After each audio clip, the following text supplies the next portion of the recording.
This video is all about the Grisaille palette. At my atelier, when you move on to painting, you always start off in the Grisaille palette. And I believe grisaille is the French word for gray. So you're using a lot of gray colors, but it's more than just black and white. So I'm using black, white, and raw umber.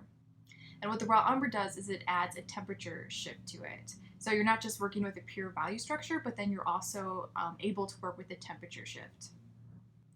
And I think this is a really smart way to start someone off with painting because in my atelier, you spend usually 2 years just drawing. And it's mostly charcoal drawings. You're spending some time doing pencil drawings as well. But whatever medium you're using for drawing, you're really only working on value structure. And so when you move on to painting, you don't want to throw too much at a student. So that's why you start off with the Grisaille palette. So you're not dealing with color structure at all. You should already have a really clear understanding of value structure. And so then you're just adding on the temperature structure to it. So of these three colors, black is going to be your coldest temperature and the raw umber is going to be your warmest temperature.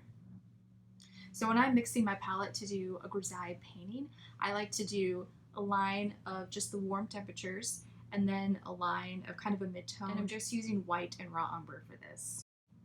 And then for the second row, I'm using a combination of black, raw umber, and white. So this is going to be your mid-temperature range, kind of your neutral ground. Usually this is the line that I'll start off when I'm doing a painting because I think it's really important to really nail the value structure before you start worrying about temperature.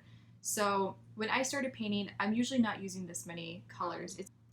I'm using these neutral color mixtures of the white, black, and raw umber. And I usually use between 3 or 4, just so I can easily show the lightest lights, darkest darks, and the middle tones. And then my last row is the coldest temperature colors.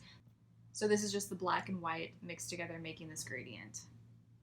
So like I said, when I started painting, I really like to keep everything really simple, but as I'm feeling more confident with the value and temperature structure, then I will start mixing up more colors. So usually when I'm in midway towards the end of a painting, my palette will look like this. So I'll have each line having a mixture, usually between 6 and 9 colors.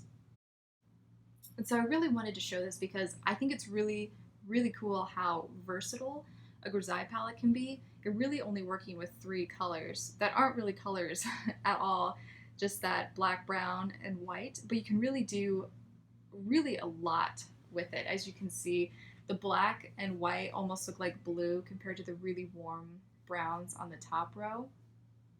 And I think this is a really good learning palette where you're still focused on value, you layer temperature over that, not worrying about the complexity of color yet, and then you can really start messing around with paint and how to use paint on a canvas without throwing too much at you all at once.